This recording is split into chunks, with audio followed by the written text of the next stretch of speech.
Power, meaning, and purpose. We've lost our purpose, and it's one of the things that I talk about. Whether you believe in a specific religion, denomination, I don't care. Higher power, the universe. That's kind of my jam. And I've been LDS, I've been Catholic, I've been Baptist. Like I've been baptized in all three. So gosh, my sins have been clean. No, I'm just kidding. But at the end of the day, like having something that you believe in is extremely important because if you don't have a purpose, you don't feel fulfilled. Thank you for tuning in to the Critical Conversations podcast, brought to you by Mind the Frontline. Established in 2023 as a 501c3, Mind the Frontline is your ally in the journey to support those who selflessly safeguard our communities. Their core mission revolves around pioneering innovation and research, education, and overall well-being specifically tailored to healthcare, military, and public service frontline first responders. The Critical Conversation podcast is a dedicated space for police, fire, EMS, allied health workers, dispatchers, air medical, and military personnel, along with their families. Here, we dive into the heart of the matter, tackling essential topics such as mental health strategies, recovery methods, treatment options, the latest research, and professional development opportunities. Before we dive into today's episode on Critical Conversations, we do want to, however, acknowledge the nature of our discussions. Some of the content discussed may be triggering or intense as we explore the challenges and the triumphs within the first responder community. We recognize that these discussions may evoke strong emotions or memories.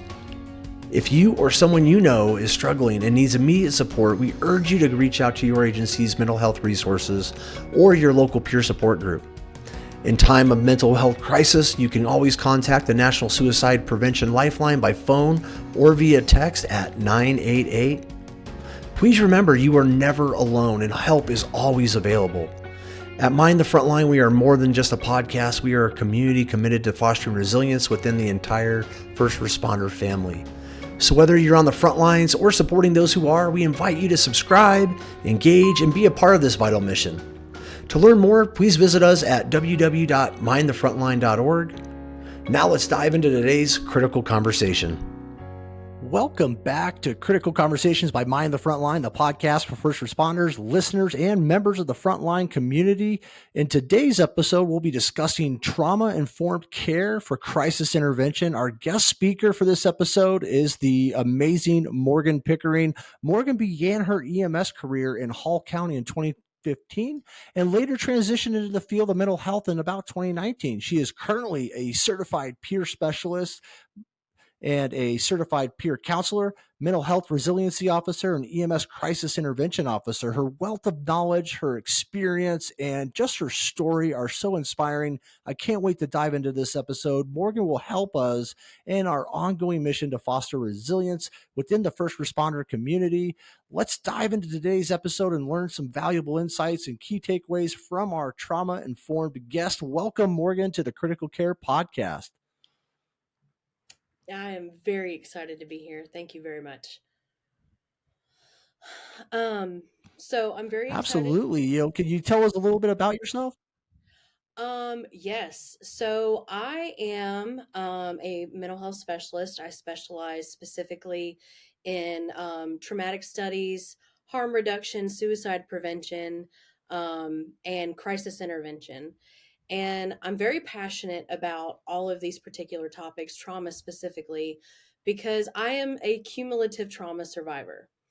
And one of the things that I love to bring to the conversation is that being a first responder, oftentimes we don't, oftentimes when we talk about first responders and mental health and PTSD and crisis and such, we limit our, we limit things to on the job traumas. And not always does trauma only happen on the job. Speaking for myself, um, I mean, do you mind if I share kind of how I got into the field, like the story behind all of it? Um, so I I grew up in a military family. My father was military. Almost every male in my family has served in the armed forces in some capacity. I am an only child. and I grew up kind of the black sheep of the family. You won't find me in the family holiday photos. So I spent a lot of time alone. Um, you know, I didn't have a nice, warm, happy place to go home to. Um, and oftentimes I received the brunt of my father's rage, which meant that I experienced a lot of physical abuse. Um, and by the time I was in high school, I was working multiple jobs to take care of myself. And when I graduated, I thought that it was a great idea to get married, because I wanted to leave home like really bad. And I ended up marrying a police officer. And unbeknownst to me, and unbeknownst to a lot of folks who live in trauma, sometimes we go there. There's the term comfort and chaos. And so I went from one domestic violence Yeah. situation to another. And I lived in that particular marriage for approximately 4 years. And when I left, I lived voluntarily homeless. And during that time, I was in EMT school, and I remember that I was struggling. I cannot fathom how I finished EMT school, to be honest. And I was really quiet, very reserved, because I was living in constant fear. And so I was homeless and living in domestic violence while in EMT school, and nobody knew. So I graduated EMT Wow. school, and then I left my husband and lived approximately 6 months homeless. And during that time, I experienced a good bit of self destructive behavior because I was starved for attention, and sought it in any capacity that I could get it. And while I was living in chaos, I met my current husband, and he quite literally picked me up off the street and gave me a whole new life. And you would think that that would be my happily ever after. I would go forth and live this blissful life, and everything was just great. And it was for a short time. And then I started noticing some self destructive behavior again. I was attention seeking by people that I had no business seeking attention from. I was very angry, put myself in situations that I otherwise wouldn't. And I didn't really have an answer for it. I couldn't understand why. And so I decided to go to therapy and try therapy for the first time.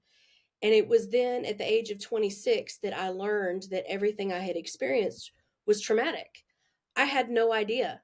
I thought it was all normal. I thought everybody, was beaten the way that I was. And I thought everybody was, I thought that how I was treated by my family was normal. And when I learned that it was not normal, I became very angry. And, we talk often about the stages of grief. Grief is not just for death. Grief can be for the things that happened or didn't happen, or the people that existed or didn't exist. Or, grief is, it's not just for death. And so I began acting out. I put myself in situations that were life or death. Um, One of your previous guests, Kyle Atkins, he and I were working together at the time, and I was a very angry person. I was not a good person. I hated everyone, hated everything, hated myself more than anyone could ever imagine. And then my life started spiraling out of control. So I'm in therapy at this point. I have just learned that what I had experienced in life was not normal. And then my life started spiraling out of control. And what I mean by that is that within a 1 year time frame, 1 year's time, I was physically and sexually assaulted on the ambulance. I Both of my in-laws passed away, which now meant that I had a grieving husband. I bought a house and moved to a different part of the state. My father, who was my primary abuser, was diagnosed with cancer and then used it to mentally torture me. I witnessed the aftermath of a murder that I had personal ties. I was in a car accident that left scars on my body. Should not have walked away from it, but I did. I became pregnant and then I had that child prematurely. So all of those things in a 1 year's time frame. Throw in the fact that I experienced two life altering betrayals. So I was a ticking time bomb. And on Mother's Day of 2017, at the age of 27, I attempted suicide. And I was hospitalized for a week. When I returned to work, as you can imagine, because of stigma, nobody reached out to me. I never heard from anyone from command staff. Never heard from any coworkers. Nobody. I very much just kind of faded off into the distance, and no one really knew how to talk to me because I was so angry and so upset and so depressed. And of course, hindsight being 2020, I kind of understand why no one really wanted to anything to do with me. But nonetheless, it was a very lonely time for me. And so I continued with the self destructive behavior because I had no other way of really processing the things that not only had already happened to me, but were currently happening to me. And by the time I turned 30, I had burnt my entire life down to the ground. I had no one. Um, I had lost my job. I had no friends. I had no mentors. I had nothing, and I had ruined my home life because of my self destructive behavior. So I I kind of made this vow to myself that I would grow up when I'm 30. And here I am 32 or sorry, 33, and I have taken all of my cumulative experiences, learned as much clinical knowledge as I can possibly learn, and I now use a combination of the two to inspire others, but also to make changes with crisis intervention and implementing trauma informed care. And, essentially making it a point to be a walking example that just because we have gone through these things doesn't mean that we can't recover from them and completely turn our life around. We don't have to remain the angry, apathetic, you know, shell of a human. And you know, us as Yeah. first responders, we live with cumulative trauma all the time because just because we see things at work which are, you know, distressing, of course, there are things outside of that that are traumatic. When we have, maybe our spouse attempt suicide, or we have a special needs family member, or, natural disasters. Maybe we lose our house in a tornado or something. And those are all compressed stress responses. So, work is not the only trauma that first responders really deal with.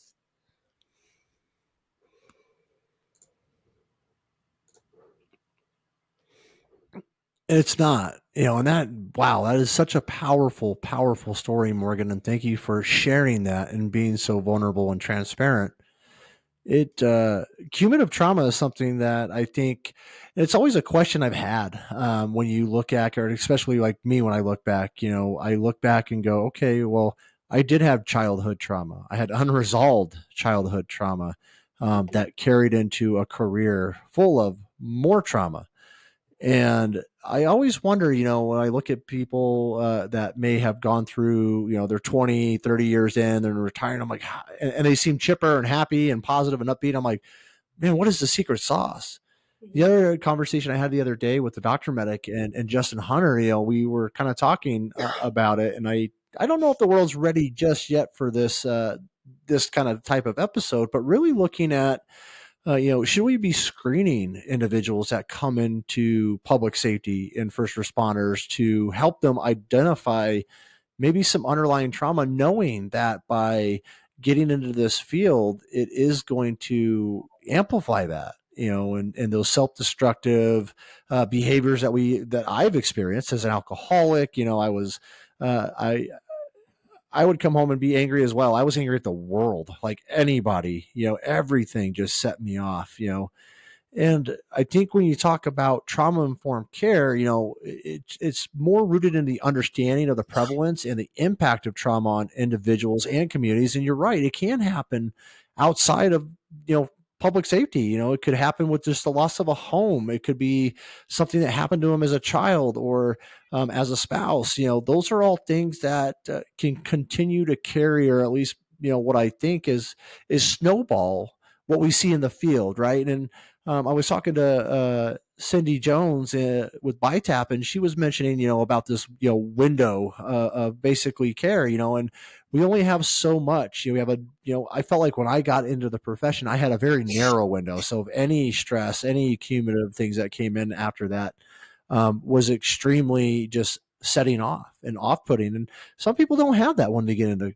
profession, but I also understand, like, the research by the Substance Abuse and Mental Health Services Administration, they definitely highlight the core principles of trauma informed care, talk about, feeling safe, trustworthiness, collaboration, being empowered, cultural humility, and recognizing those signs and its effects on our mental health as first responders.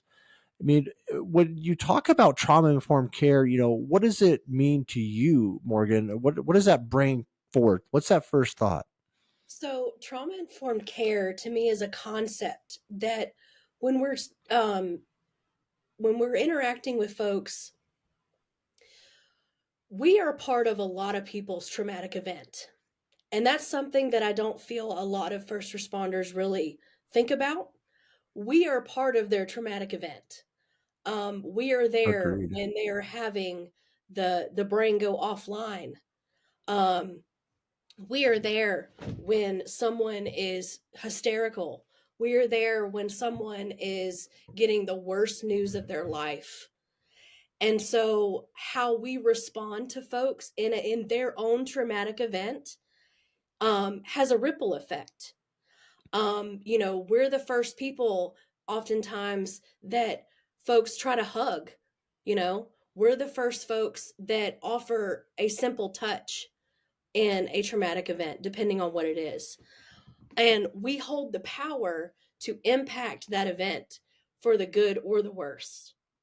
We have the power to either make something a little less traumatic or make it even more traumatic. And I don't feel that that's talked about enough, or at least that perspective isn't mentioned very often. So, trauma informed care to me is a concept of acknowledging being part of someone's traumatic event, or acknowledging that the reason that someone is acting a particular way is due to trauma. It's like, for example, domestic violence. I can't tell you, well, I have personally actually been, I wouldn't say accused, but speculated to um, not be telling the truth, because in a traumatic event, the prefrontal cortex of our brain goes completely offline. And as you may know, that's where our Hmm. reasoning is, that's where our personality is, that's where all of our rational thinking is. And during a traumatic event, we're functioning on our animal brain. And so you can, like, let's say that domestic violence, we'll say female for my particular experiences, being asked a question about what happened. I know what happened. And if I wasn't so activated, I could tell you what happened, but I can't articulate it because my brain's not allowing that to happen in this event. But that doesn't necessarily mean that I'm lying or that what happened didn't happen. It just means that in that moment, I can't articulate it. And I feel like that is a looked over trauma response, because oftentimes when we don't know the answer, we say we don't know. I don't know. I don't know. But we do know. And then another example is one of the car accidents that I've been in. And I'm having to call and give my location. I know where I'm at. I drive this route all the time, but I can't articulate to be able to tell anyone where I'm at. And I don't feel that is recognized in the moment. And so, one of the things that I hope to do is to bring that perspective of the fact that we are such a key component in a traumatic event. I couldn't echo that anymore, but you made some good points I want to kind of touch on real quick. When you talk about, we lose control, and really what that is just your amygdala is hijacked, right? There's someone else in the driver's seat, and that that I call him the asshole, because really that's what he was for me. You get so hyper stimulated to that traumatic event, whether it be a car accident, spousal abuse, a domestic violence, a sexual assault, you seeing or witnessing some form of trauma in the line of duty. What happens is your brain gets hijacked and we just become irrational. And I think a lot of people just don't realize that. I've had people, especially myself, now that I have a little bit more emotional intelligence and I've been in recovery for the last couple of years, I've been sober, that has been a huge help. But a lot of people get hijacked and they just don't have that rational thinking. So they have irrational responses. For example, when you look at police officers and things like that, when they might have an adverse event. I just read today on the news where a Chicago PD officer was basically arrested and terminated for having one of his arrestees or perpetrators, perform a sexual act. When initially you take a look at, I before would be like, oh man, that is a disgusting guy. He abuses power, but in reality, when we are in that trauma, we make irrational thoughts, and when people kind of take a look, and so I have to wonder, with this individual, is he going through some sort of trauma response? Is he going through some sort of emotional distress, mental distress, and he is not, or she is not able to make rational decisions. For me, for example, just having, it's just little things, little triggers that set you off, but you respond completely irrationally to something that's very small. Like the general public, someone who may not be experiencing trauma, they would look at you and go, man, that's a really crazy person. I actually had someone say that today about a patient in a clinic I was covering for. And I like, I took it in and I just like, maybe they're just kind of going through some stuff, and, maybe we should just better understand kind of what's going on versus just kind of write them off right off the bat as, oh, they're just a crazy person. You're going to have to deal with them. And it wasn't for recovery. If it wasn't for recovery, more importantly, I wouldn't have had that emotional intelligence to kind of stop and pause. I would have jumped on the band train like everybody else. And that's what typically happens in EMS. And that's why we have that stigma. It's like, everybody jumps on like, oh, Chris is crazy. He's lashing out. He's being, angry. He's very reactive. He's very emotional. Slamming doors at home, going off on my kids for leaving stuff on the floor, like just little stupid shit. And Mhm. really at the end of the day, it was just, and I wasn't even aware of it. That's the shitty part. Like you're not even aware of it. And until I became aware and I could get my amygdala and kick that asshole out of the driver's seat and really kind of take over again, you don't see it. And that's why I kind of call it a fog, because you just don't understand why you're doing what you do. Sometimes I would be in that moment and going, why am I so hyperreactive? Why am I such an asshole? Why am I so angry at the world and mean to my own family? Because typically it's the loved ones, those that are closest to you, that you take it out on the most, because you have that established kind of relationship. And so it just, and you don't mean to, it just happens. And I like, when you talk about trauma informed care, it's just the approach to a patient or a colleague or a friend or a family member that just kind of has that speculation. And when you approach it, like, instead of you approaching like, oh, Chris is an asshole, he's just a dick, you approach it like, oh, I wonder what's going on in Chris's life, and looking for some of those signs. And it's just a different, it's a humble approach to what might be going on with that patient or with that individual, because trauma is it's a spectrum of experiences, right? And some folks have experienced far more than one traumatic event, and most people in their lifetime will experience some form of trauma. But those that have that compounding cumulative trauma, it doesn't go away. You don't get that chance to kick the amygdala out of the seat, reset, come back down, regroup, decompress, really take a look at yourself and figure out, okay, well, what was my part in this? How can I do this better? You don't get that pause. You don't get that momentary pause at all. It's just like go, go, go. And you just react, react, react until, something bad happens. It could be, anything. They blow up at work, they start drinking, they get caught drinking on the job, DUIs, sex on the job. Those are, and that's common. If a lot of people didn't realize that, like getting caught for having sex with a colleague or sex on the job, is a common trauma response because it's just so irrational. And when you look at this person, and it's hard because if you have cumulative trauma, it always looks like you've just been an asshole or a dick or a Karen for a while, whatever that looks like. But in reality, if someone truly knew you, like I had a really good friend and they knew who I was and they were like, man, over the last couple of years, I've really seen some changes in you. But if you were someone that just met me last week or last month, you wouldn't know that. You would just think that this is Chris all the time. And Mhm. that's that cumulative trauma. Yeah, it's interesting that you would give that example because, I mentioned that Kyle and I used to work together. And when Kyle and I worked together, I was very angry. I was that EMT in the day room that, like, I would just wait for someone just to say some slick shit just so I'd have a reason to try to fight them. I mean, when I lost my job and it was shortly after I was sexually assaulted on the ambulance, I can tell you right now I was not doing myself any favors. My employee file was about this thick, full of insubordination, fighting, complaints, write-ups. I was not doing myself any favors. But knowing what I know now, I know that if I was to notice that in someone else, they got some stuff going on.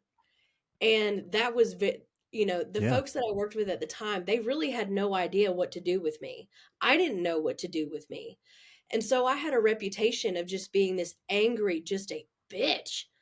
And now I'm nowhere near that same person. And I have to deal with the fact that that was my impression that I left on a lot of people. And while of course we always want to kind of clear up, when we've made changes and whatever, but I kind of I let it rest because there is no louder recovery than what I'm doing now and who I was just 4 years ago. Um so Yeah. it's very interesting. And then even now when I'm sharing my story with folks that I work with counseling and elsewhere, they're almost like, I can't believe that you did that. Like, I can't believe that that was you. And it's like, They that's a can't even believe blessing. who you were. They're like, Right. this was you? Yes. Yes. I did a lot of really self-destructive stuff. I I'll spare you those details. But I've done a lot. How I am not dead or in prison is a miracle beyond my understanding. Well, sometimes there's something, like to think of a higher power or you have this destiny and obviously that brought you here on the show and what you're doing behind the scenes, working with other people as a trauma therapist, and you're right, I have the same problem. I call that the emotional hangover almost. It's like when you finally start into recovery, you start realizing all these things. And that's why I try to inform people. I try to let them know, like, it gets heavy after you start trying to say, hey, I'm getting better, right? Like when you get better, you kind of have this, at least I did, right? Like I was like, hey, as soon as I get the therapy and I start doing some of these things, like I'm just going to be a whole different guy. The switch is going to flip, so to speak. And it just doesn't work that way. What ends up happening is you start getting that wherewithal, you get that emotional intelligence and awareness, and you start realizing just what kind of person you were. And that doesn't need to necessarily define who you will become, right? That does not define what I do tomorrow or next month. That is just a phase of my life. I like to look back at it because I learned a lot from that. Once I was able to snap out of my trauma, I was able to really look at myself, the part I played, and you really kind of, I used it more or less as part of a catalyst for my recovery and for my healing, and to really just transform myself into this new Chris. Is I've kind of shed that old skin off, kind of like a snake, just getting rid of its exoskeleton. I kind of shed that off, and there's this new Chris, and I don't know what this new Chris looks like. But I can tell you, at least I like this guy a lot better than the last guy because my wife sees a difference. My family sees a difference. My friend, more importantly, my kids really do see a difference. And that's important because I think people need to understand that it does get sometimes a little bit more heavy, and that's normal. That's to be expected. And you got to just kind of be careful with that negative self talk, because you can get up in your head real quick and go right back to that old Chris. And I don't want to do that. I want to stay away from that guy as much as I can. He's kind of like my Dr. Jekyll and Mr. Hyde, so to speak. For me, it's being able to recognize where I was, appreciate that, because that's who, and that's what's made me the person I am today and the mission that I'm on now. So kudos to you. You recognize where you were, and you understand, that was not who you wanted to be. You didn't have intent. And oftentimes we don't have control. We really, truly do not have control of our reactions in those situations because of that cumulative stress. It really just kind of takes over. And, so I guess, and you mentioned this, and I think this is a good segue to the next topic, but, a lot of your crew members did not really know what to do with you. They like, I'm not going to touch Morgan with a 20-foot pole. I'm just going to stay right over here. I had my own crew members. I had leaders. I had managers that just like, yeah, just like Christy was saying, like, just let them go. Nobody came up to talk to me about my drinking. The only person that really, and I respect the hell out of them, was, one of my cousins, one of my wife's cousins. We were out in Oregon and we're doing a family trip, and even my best friends didn't say anything, but I would drink from pretty much waking up to get rid of the shakes, and I was, maybe not sloppy, or at least in my own words, but yeah, dude, I didn't stop. I didn't put that bottle down or that beer down. It was constant, just drink, drink, drink, because I was trying not to deal with the anxiety and the depression and all the negative talks going on in my head. And at least I felt like if I drank that, I didn't care anymore. I really didn't. I kind of got numb, and that's what I was going for. And that was my unhealthy coping mechanisms, because nobody taught me good coping mechanisms. But more importantly, like my friends and family, just, other than my wife, nobody really said anything. They really didn't know what to do. And so I guess my next question to you is like, when we talk about implementing trauma informed approaches, especially in a crisis situation, what are some of those things that, my partners or people listening that can look out? Because this is what I tell people. Nobody's coming to save us. We got to save ourselves. And the best way to do that is to be vocal and to stand up and really kind of look for some of these signs that we're talking about in other people, and have that conversation. But I do know a lot of people they don't know where to start. They don't know where to begin. They want to. They see this person that they love so much destroying their life, but they have no idea how to approach that situation. How do I make that first touch? Mm. So I'm going to share a little bit of a story. Um, in the midst, Okay. this was the day after my suicide attempt. I went to work in uniform, and I was determined to pretend that nothing happened. And there was this paramedic Very common. who I considered a mentor. And I remember he was like, "Come talk to me." And I'm like, "I don't want to freaking talk to you." He's like, "No, we need to talk." And I'm like, "Okay."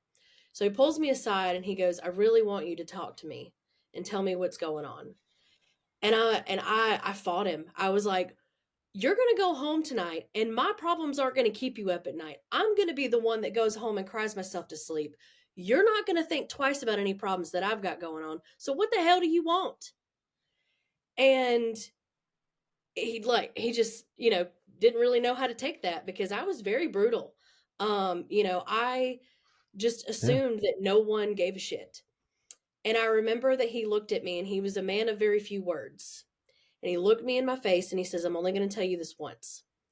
And he said, "There are still some people in this business that believe in the brotherhood. And if you continue going the way that you're going, you're going to end up alone." And that's exactly what happened. I more or less FAFO'd on that, and I did end Hmm. up alone.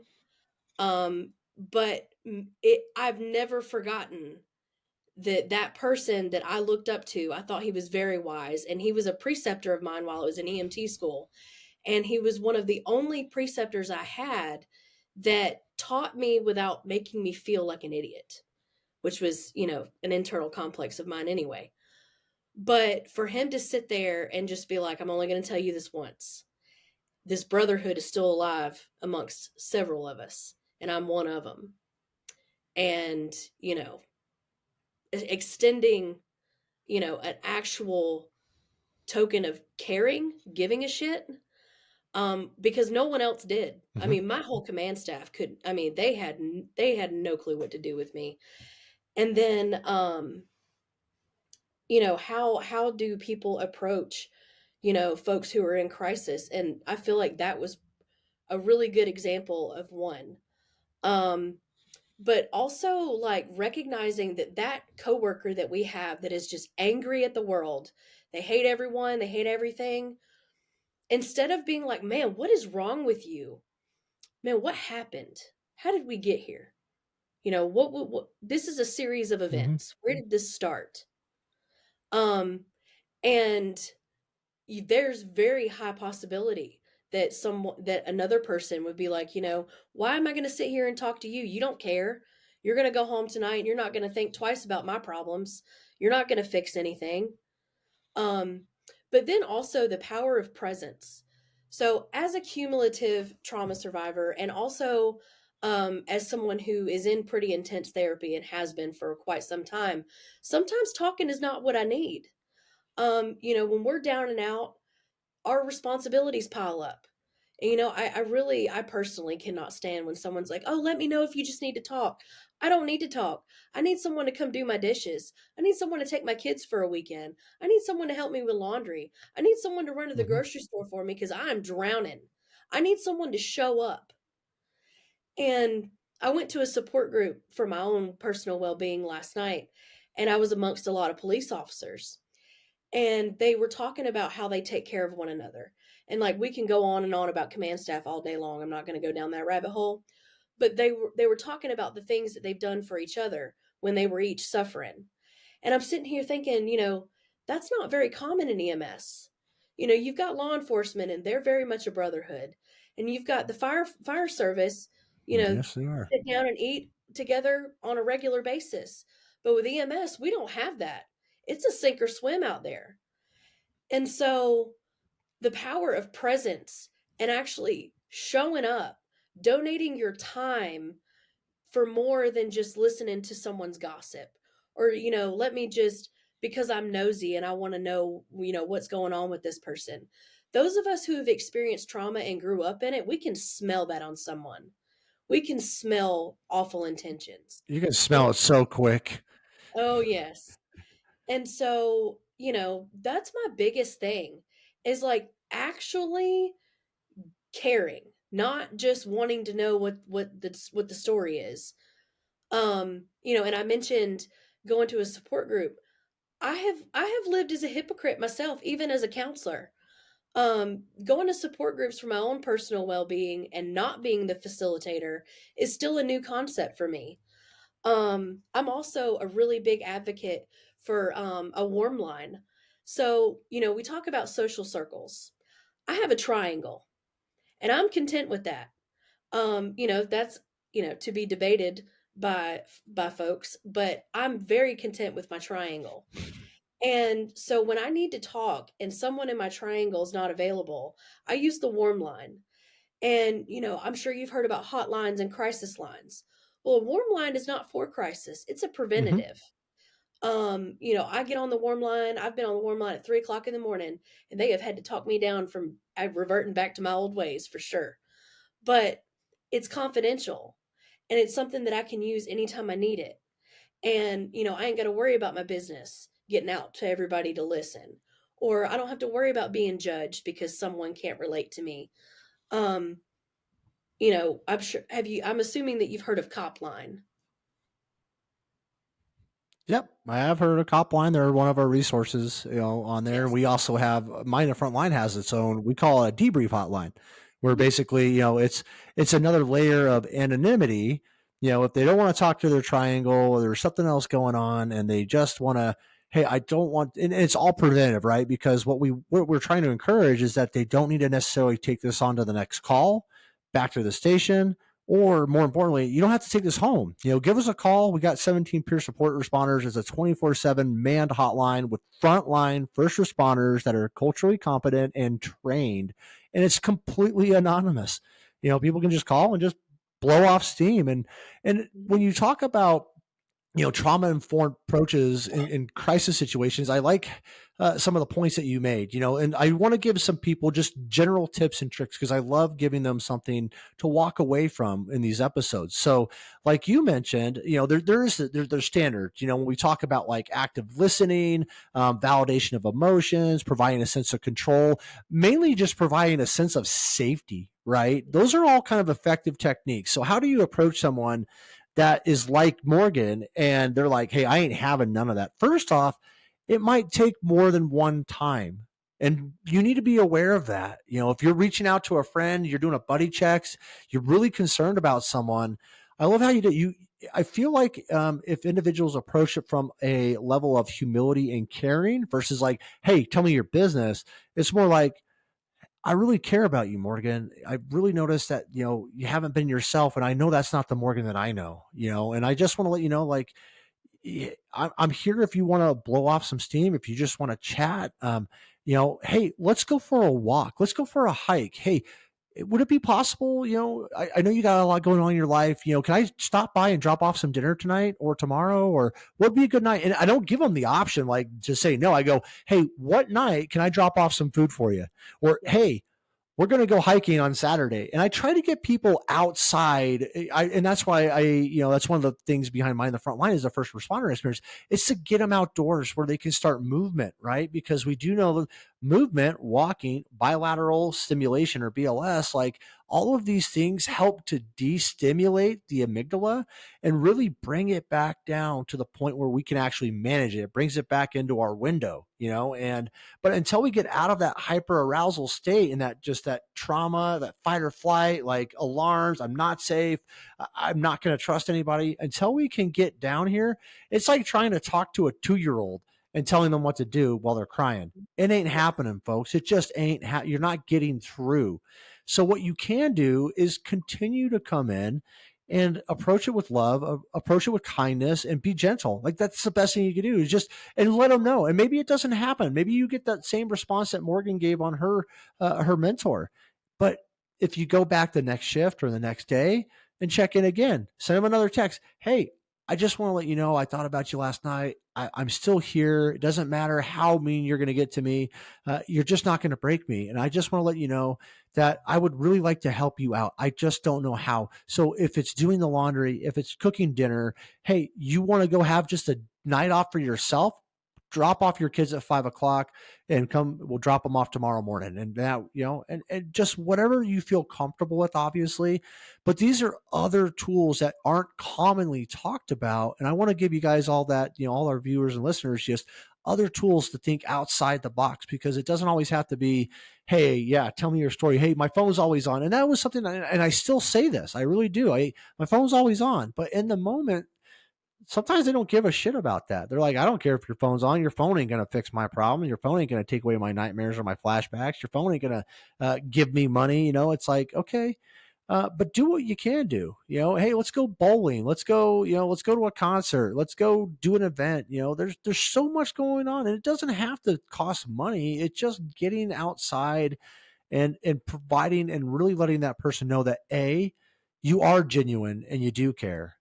And B, that this is safe. You're in a safe place. This doesn't go anywhere. And I really do try to reiterate that in a lot of my conversations with people that I talk to that are in crisis or need a talk, and let them know, like, hey, this stays between you, me, and the drywall. It doesn't go anywhere. And the most important part is you better honor that. Someone tells you and spills the beans to you, it's not for you to go tell your family. It's not for you to go tell your significant other unless it's like a life or death or, some sort of thing that they need to be aware of.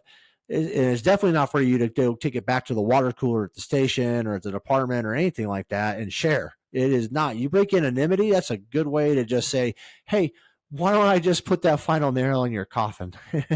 Because that's really what's going to happen, folks. So you really do need to be aware of what you're trying to do, but there's other ways you guys can approach that and really try to de-escalate. De-escalate. Have them. A lot of people don't know how to do that. By having them tap on their. Hey, I'm just going to tap on my thighs, and then I'm going to shake it out or go for a walk. I'm going to swallow. I'm going to take a drink, and I see you taking a drink. Like these are all ways to reset our nervous system, and that's ultimately what we need to do. We need to hit the reset button. We just can't hit the reset button ourselves. And so keep trying, folks. Don't get discouraged. A lot of people out there, that is a kind of common response. Like they're just like, they're super dickish. Like they'll just come after you. But just know, once again, that was the reason why you approach them, because something is not right. This is what we call trauma informed approaches. Hmm. It also doesn't hurt, of course, assuming that one is willing to talk about their experiences. If they're talking to someone that's gone through something similar to what they have, sharing those experiences is monumental in someone who feels alone. Have you read the book The Body Keeps the Score? Oh, you better believe it, Morgan. Like that is like my all-time. If you need to read a book and understand why you're behaving or acting the way you are, and you think you might have some sort of trauma, I would highly, highly recommend that book. Yes, yes. I call it kind of the Bible of trauma informed care, or the Bible of trauma, actually. Absolutely. But there's a phrase or a statement that's made in there, called shared pain is pain halved. And when we share our pain amongst folks who are not only living in it but have experienced it, we develop a sense of community, which is essentially how we recover. So Yeah. for anyone who is helping someone who's really going through it, being willing to talk about your own experiences is monumental in helping someone who feels alone when they feel that no one else is experiencing this. Um, you know, that I definitely could have used that when I was going through it. So yeah.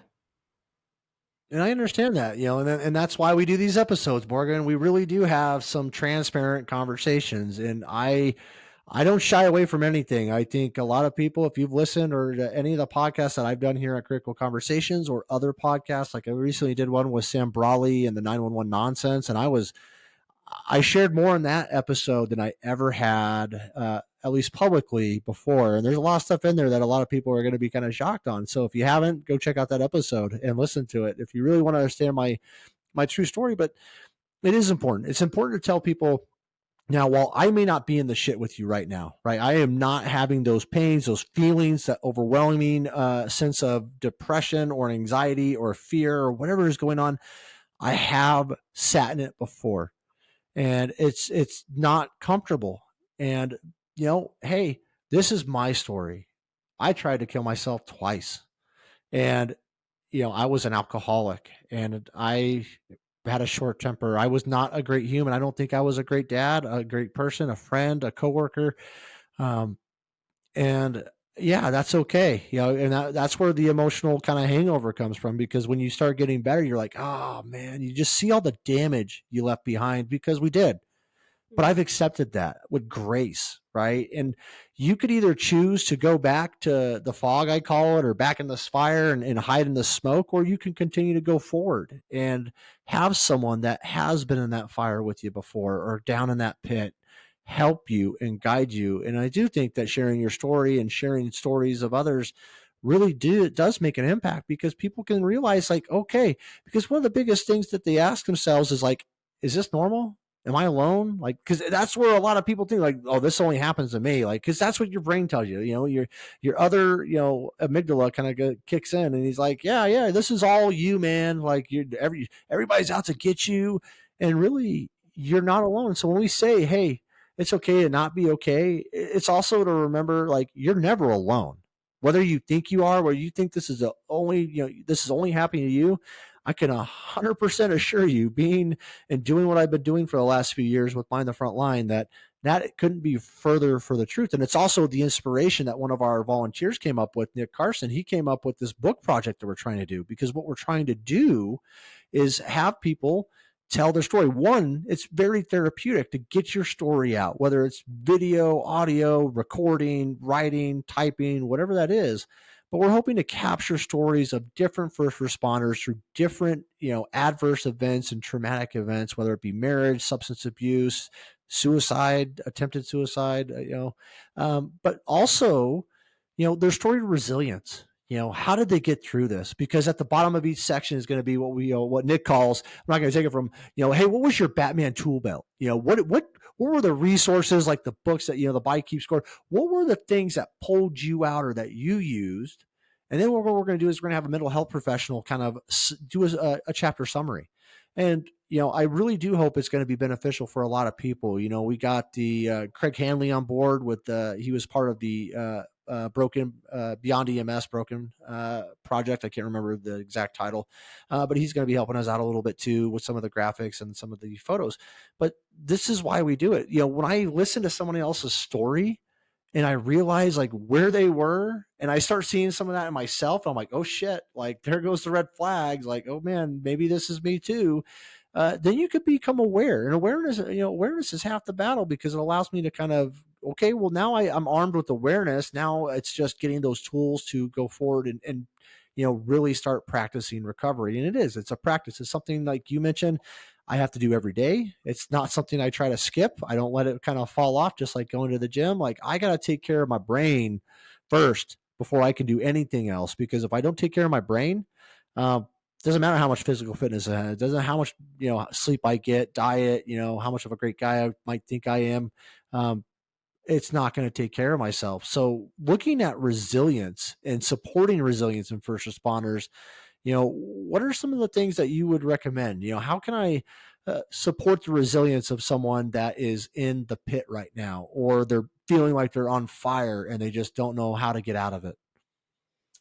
Um, well, for someone who is living in their recovery, attempting to help someone who may not be living in recovery, um, I mentioned earlier the power of presence, but you know, being willing to invite them with you to your group, or, maybe assisting them in looking for something that would fit them, um, that would be uh, pretty decent in my opinion.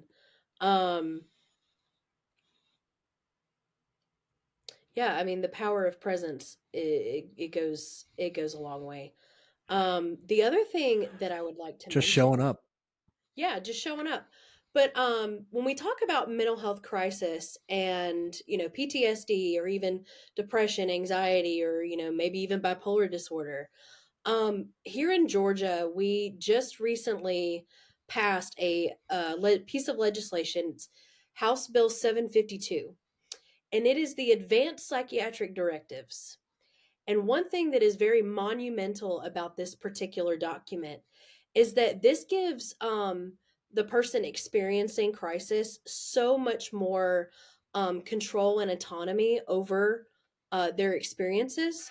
And what this document includes is it goes over their symptoms, who to contact, who not to contact, what hospital they're willing to go to, what hospital they're not willing to go to, um, Mm-hmm. what they look like when they're well, what they look like when they're not well, who their therapists are, what medications they take, what medications they won't take, and what those adverse reactions are. And so this document puts all of that information in there for in the event and proactively for when a crisis happens, the first responder or the hospital staff or whoever it is that is responding to this person's crisis now has a piece of paper telling them exactly what's going on and how to help that person.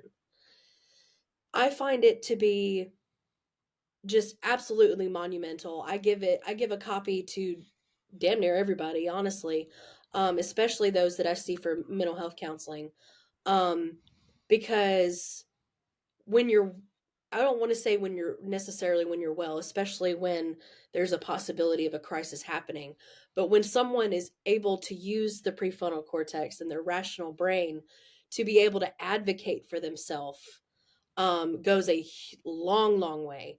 But also, I feel like it helps the first responders themselves because, first responders aren't mental health clinicians, or at least not all of them are. And so for them to be able to be handed a piece of paper similar to a DNR, it's an advanced directive, it tells them how to handle this situation. And it can lessen the anxiety or the burden of having to deal with something that is very chaotic.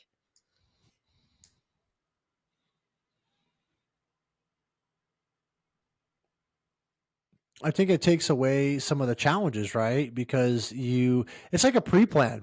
If I go, back when I was a firefighter, if I went as engineer to go pump a building and I knew where this building was, I knew where the hydrants were, I knew where to, hook up to the FDC, I was a lot less stressed than coming up on a building that I'd never, scoped out before or done an interior on, because you never know, especially on commercial buildings. Like some of those buildings are, they're death traps. They can be. So I think it's extremely important. And I think this is one of many new directives that we're seeing coming out that will actually make an impact. I hope it does, because if I have this, pre-planned about my mental health, one, it gives me a little bit of control, which gives me feeling, right, a little bit of safety, right, and that's kind of how we get out of that fight or flight. Is, hey, I can be safe because I have this document, and it directs kind of the care and what I do and where I don't want to go. And more importantly, it allows people to do the research ahead of time. So here's my shameless plug on every episode. If you don't have a therapist, grab a therapist, folks, because the average rate right now is about 4 to 8 weeks, depending on what part of the country you're in. And you might wait 4 to 8 weeks while you're sitting in the crap and really feeling down, just to find out that this provider is not someone that you want to sit with. And so, by going out now and pre-planning and finding someone that you can connect with, that when, because it's not, it's never going to happen. It's just a matter of when, right? We all go through different various intensities of this, but when you hit that moment, you can really pick up the phone and have someone that you could call that can hopefully get you in that earliest convenience. But at the same time, when my last suicide attempt in January of 2021, honestly, I didn't have any pre-planning. I just thought, wishful thinking on Chris, and now knowing what I know and why I've created the Mind in the Frontline is I didn't have those resources pre-planned. I didn't know what was a good behavioral health hospital or a good place for me to go if I had a critical event or a sentinel event, or I was in crisis, which I was. Unfortunately, I didn't have any control. They basically just said, "Hey, Chris, like, we're transferring you from the ER where I was down to, I'm going to say the facility, because I think they're just total garbage. I would never go to this place. So if you're in Utah, do not put this thing on your list." But Provo Behavioral Health Hospital, they basically stuck me in there with a bunch of people detoxing from substance abuse. I was the only one there that decided that they wanted to end their life. And I basically just got to sit in the shit and cause even more trauma to myself.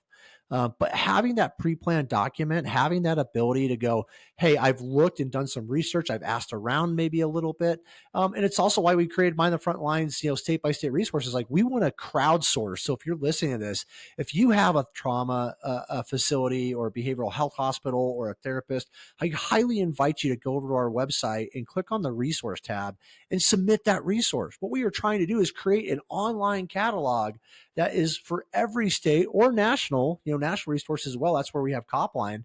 But really just kind of, hey, if I need to research this stuff, I can go to a website, a vetted organization that is like me, has walked the walk, has been in that trauma, is full of frontline first responders, from dispatchers to police officers to veterans to firefighters to air medical to EMS. We got them all, folks, except for a lifeguard. I'm still looking. So if you're a lifeguard, and a ski patroller, animal control officer, and corrections. I think those are the four that we're still missing out on our community, but we'd love to have you guys join.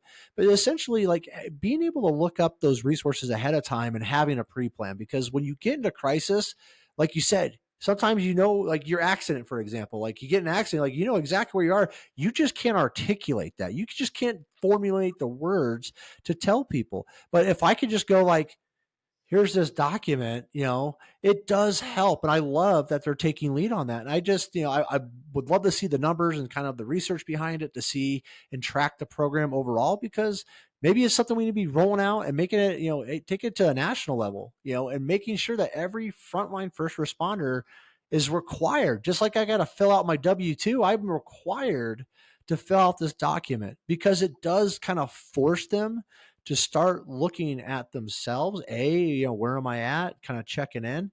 And B, just it provides a little bit of a safe place, when they hit that crisis mode. Absolutely.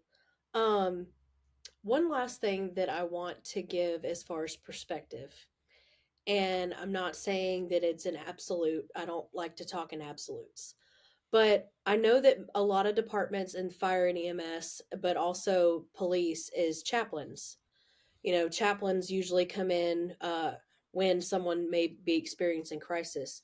The only perspective, one of the perspectives I want to give is that folks often, and I'm not going to say a percentage or anything, but often, folks who attempt suicide have lost their faith. They have lost their faith. It's a traumatic subject for some folks, myself included, and I say that because I am married to a Christian counselor.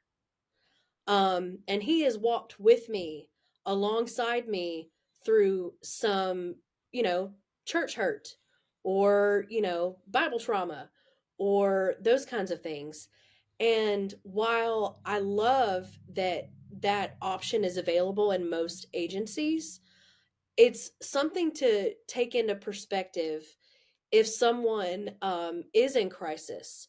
Sometimes, and sometimes it doesn't, they don't respond well because maybe some of their traumatic experiences included faith-based. And I'm not saying that it doesn't come full circle, because it does, but just hmm just kind of have it in the back of the Yeah, mind I that, a lot of folks who attempt keep it in the suicide back of mind.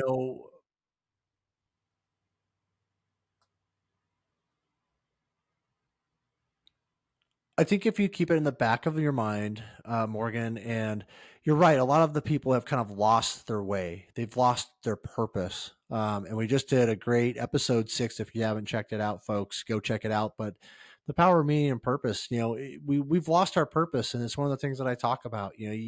Whether you believe in a specific religion, denomination, I don't care, higher power, the universe. That's kind of my jam. And I've been LDS, I've been Catholic, I've been Baptist. Like, I've been baptized in all three. So gosh, my sins have been clean. No, I'm just kidding. But at the end of the day, like, having something that you believe in is extremely important, because if you don't have a purpose, you don't feel fulfilled. You're never going to find that. And I think it's something I've been holding on to for a talk I got coming up, and I'm going to do an episode around that. But yeah, I do see what you're saying. When I believe in something, it gives me that extra little, higher power lift, whatever you want to call that, and it doesn't necessarily, you don't have to be religious by any freaking means, people. Practicing Buddhism, practicing meditation, just believing that there is something else bigger out there. It could be black energy if you're a Stephen Hawking fan. It could be the Empire, or if you're Star Wars. Just something that is beyond you, that you can kind of wake up and kind of give it away. I do it all the time. I talk in my head, or I'll talk out loud. If I'm having a heavy day, I'll just be like, you know, higher power, universe, whatever's out there, whether you believe it or not, just say the words. I promise you, you'll feel better afterwards. Trust me. But hey, I'm feeling overwhelmed today. I got a lot of things where I'm in a funk. I'm really depressed, and I just don't know how to get out of this. The world is coming down on me. Can you please just help me, guide me, take it away? And it took practice. I'm not saying it's something, at first I thought it was kind of corny and something I really didn't want to do. But, as I practiced it, it's something actually I incorporate in almost daily, because if I get in a situation, it's just a mental offload of just going like, okay, cool. I said it, I got out of the way, and it's out there. Like, okay. And I actually just don't worry about it anymore. Like, that's the beauty of it. Like, it goes away. And it's something that I think is not practiced enough in recovery. And one of those key things, especially early on, trying to find that purpose and that meaning. And if you're looking for something to read, The Power of Meaning is actually a phenomenal book that I just got done reading. That highlights a lot of the stuff that I've talked about. And there's a lot of good research from Berkeley, Yale, overseas, that really do show the difference of when people have a meaning in life versus what happens to people that don't have meaning in life. So I would just recommend you read the book. Yeah. So I heard you mention building your resource list and such. Are you familiar with the National Alliance on Mental Illness? The national, say that one more time. The National Alliance on Mental Illness, NAMI. NAMI. Yes, I am. Actually, Cindy Jones was used to be one of the regional presidents or directors or something like that. So yes, I'm becoming more and more familiar with NAMI. Okay, NAMI has a frontline wellness. I call it a chapter. I'm not sure what NAMI specifically calls it, but frontline wellness. It is specific for fire, EMS, LEO, ER physicians, and I have worked very hard to bring frontline wellness to Georgia. And part of the frontline wellness stuff is they have a workshop, a couples workshop for firefighter couples. They also have peer support implementation, leadership training, so that it is used to equip agencies to implement peer support into their agencies. But then also, hopefully in April, I will be rolling out an online connection support group specific for frontline wellness. So I will be running a statewide online support group specific to first responders. And I'm very excited about it. Um, I'm honored that, you know, NAMI Georgia has allowed me to kind of take this on. So that is an option to add to your list, especially for the state of Georgia. Um, yeah, and then Send it. Full yeah, send over here. Now, question, Morgan, real quick. Is it obviously I live in Utah, but you're telling me this is online? Like, am I able to take advantage of this peer support group? Because we do get questions all the time from our members, like, about having, and it's something I've thought about setting up for mine the front line. However, I don't want to, necessarily reinvent the wheel if there's a really good wheel out there that we could kind of partner up with. So I would absolutely be interested, like, hey, can anyone join this meeting, even though it's in Georgia and part of the Georgia chapter? But if it's online, can anybody join? I don't see why not, but I would be happy to follow up on that and let you know, just so for promotional information and what have you. I certainly, the more the merrier, especially utilizing this particular resource. But yeah, I will absolutely follow up with you on that one, and I highly encourage anyone who is, uh, you know, interested in NAMI to not only join but to inquire about becoming a frontline wellness ambassador and being more involved in the frontline wellness stuff, because you know the couples workshop and the peer support leadership training is a great way to get hands on and face to face with folks. um you know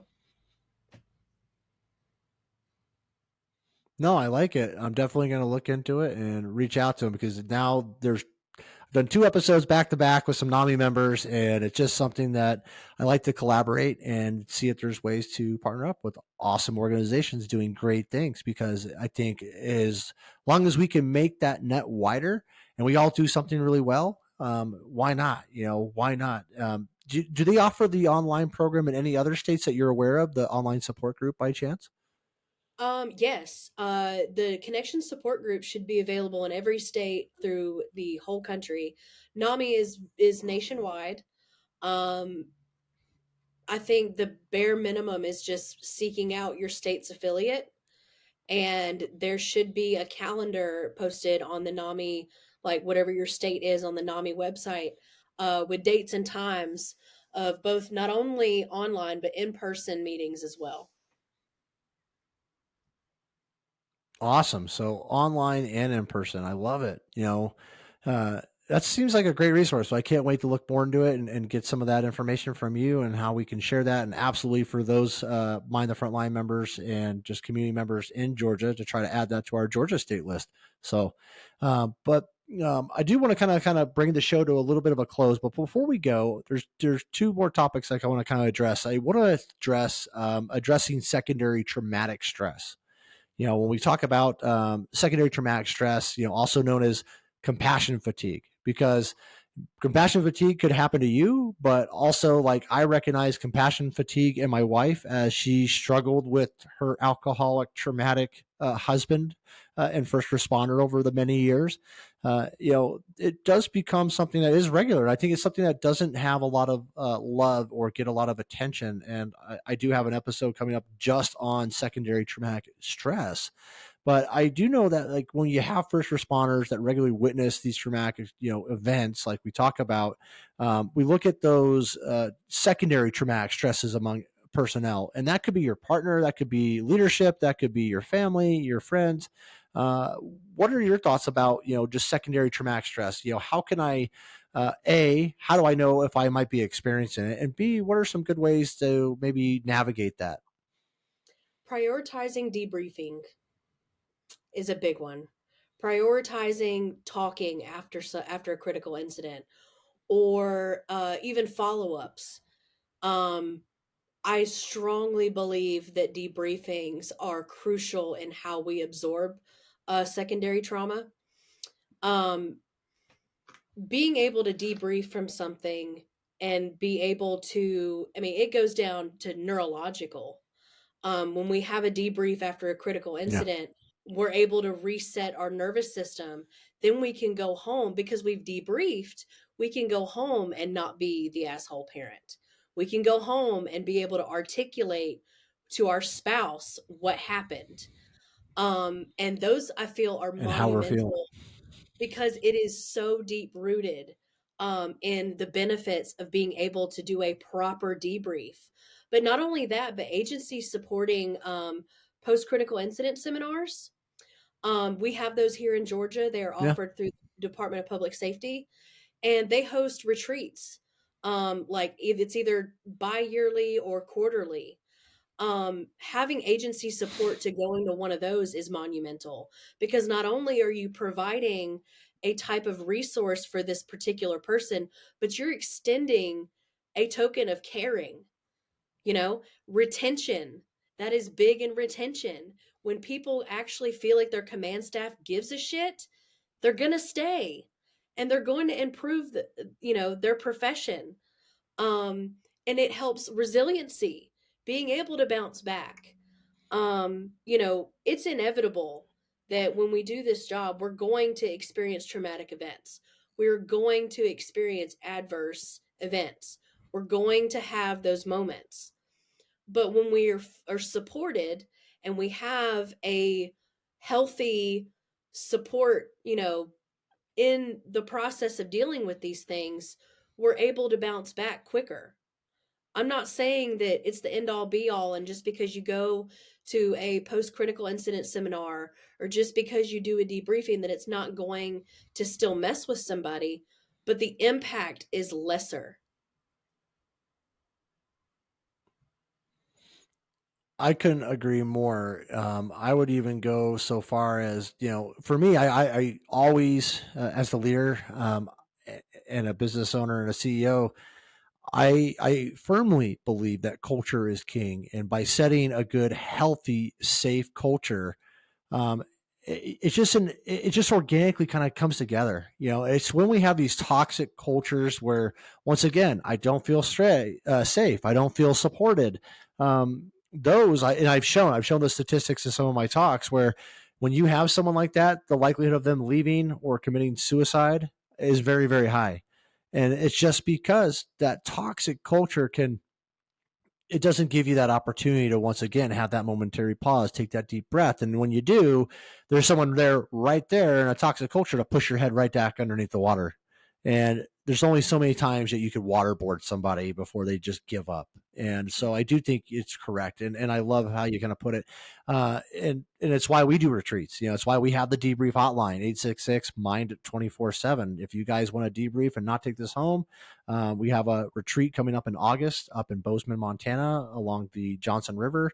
It's just there's many organizations that do little things like this, and it's just allowing individuals to find out about that information And so once again, I'll be probably pinging you on some of these things to go, hey, can we get these resources or know about when these events are happening, because we want to get that out to the masses so that way they can take care of it and take advantage of it. Because if you have a good, and if you're a leader in a leadership or administrative position, what you do and how you do it, does matter. Culture is absolutely king. And I also realize um, that there also are leaders that are also equally struggling sometimes, and they have unresolved trauma. And I have to approach that with a trauma informed awareness to go, hey, maybe they just don't understand, or maybe they're struggling themselves. And it's really hard to save others when you can't even save yourself. I mean, that's usually one of the first things we try to do. That's why we got into this. I do think the hero complex does play a part in our inability to recover sometimes, because of, hey, no, I got this, the machismoism that, paramedics walk on water, or, law enforcement officers, they just remind me of Paunch on chips. They're just, walking just models. But at the same time, I do see a lot of benefits from having a good culture, being able to get out, having a retreat, and debrief. Like debriefs are huge. And I think what people don't realize, like, is you don't need to call, the Mind the Front Line debrief number. I really actually do encourage, like, crew debriefs. It could be between you and your EMT partner, your law enforcement partner. If you're in a hospital and you're listening to this, like, this is your nurse team, the night shift, you guys can all come together and debrief. And I do think certain lines do it a lot better. I hear about law enforcement officers getting together for breakfast beforehand or after a shift. As firefighters, I used to do that all the time.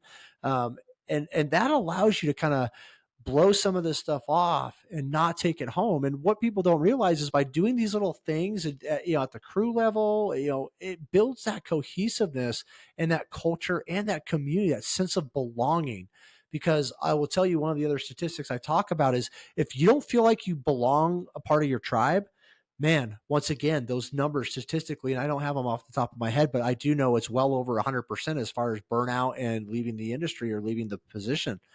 Um, and I also want to, highlight, because sometimes, as I'm a former firefighter paramedic. Also a paramedic. I'm a flight paramedic. But we have different lines, and I really want to encourage people listening to this to start thinking about, how can we collaborate across disciplines, right? Like, we would actually start, I remember when I was working as a firefighter down in Tucson, at Drexel Heights, we would get Pima County Sheriff's Department, and we, hey, come join us for dinner. We would bring them at our shift dinner at night. Like, we're all cooking dinner. Why don't you guys stop by if you're on a call? Come hang out with us, right? Because and the really hard thing is, don't forget about, like, the dispatchers. They keep getting left out, but think about how isolated they are and how little resources they have for the ability to do some of these things, and have that sense of community. Because usually some dispatchers are very large. I get that, but some of the other ones are usually small, and they just don't have the ability to do some of these little things. So how do you do it? Make the time. You make the time, get on your calendar, because if it's on your calendar, it's happening, right? And all it takes is someone just saying, hey, I set up this event for next Saturday, be there, be square. That's it. Like, that's all. It just takes someone to make that one little step. But I really would like to challenge our viewers and listeners today, to really start thinking about your brothers and sisters on the other lines, right? The dispatchers out there. If you're a firefighter, think about the nurses and the physicians, or the law enforcement officers, correctional officers, lifeguards, ski patrollers, animal correction officers. Like, sometimes they look like, and they feel like they're like the stepchild, right? They're like wannabe real cops, I've heard them called. And really, they're just like us. They want to do good in this world. And maybe that is the step that they want to do. Or maybe they just really love being of service to animals because that's their passion. But don't leave them out. I think if we could do more events, more of these retreats, where it's not just EMS, or it's not just fire, but hey, it's a blend, it's a community of all of us. I think we could all learn from each other. I agree.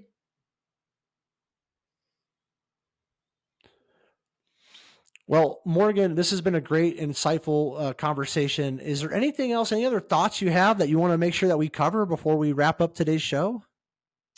I don't think so. I feel like I've talked about everything that I had set out to chat about.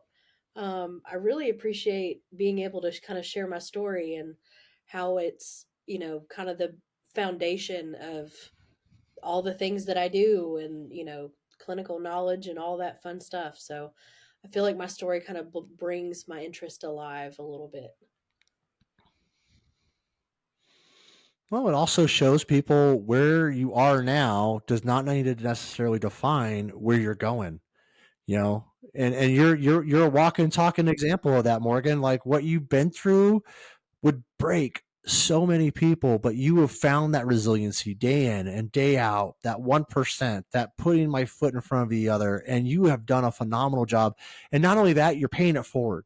Now that you've kind of gotten out of the fog, and trust me, I'm in recovery myself every day. I got my own therapist. I got my own support groups that I go see, sometimes even nightly online, just because I need it, and so kudos to you for having the vulnerability and the transparency to come on, and the bravery really to come in and share your story so others can see that.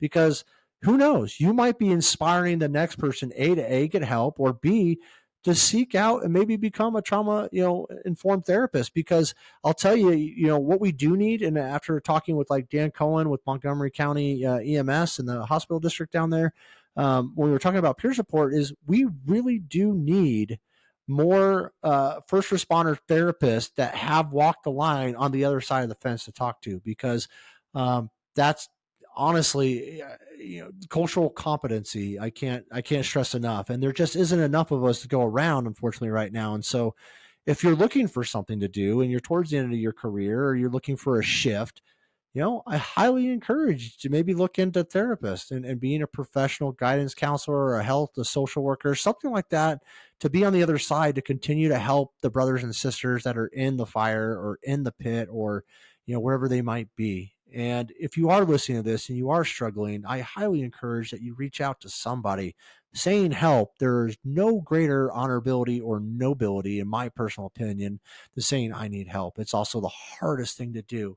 But know that your brothers and sisters are out here. We do care. We see you, and we're going to continue to do what we can to help out through all of these initiatives. So thank you so much, Morgan, for coming on today's show, sharing your experience, being vulnerable, and really just arming us with a little bit more information and education about trauma-informed care.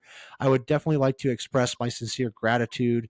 Your knowledge just continues to elevate our mission and our story and our communication to get this out there to everybody listening, and really promote the mental health and wellness and recovery of first responders. So with that, let's continue to have these critical conversations together and build a stronger, more resilient first responder community.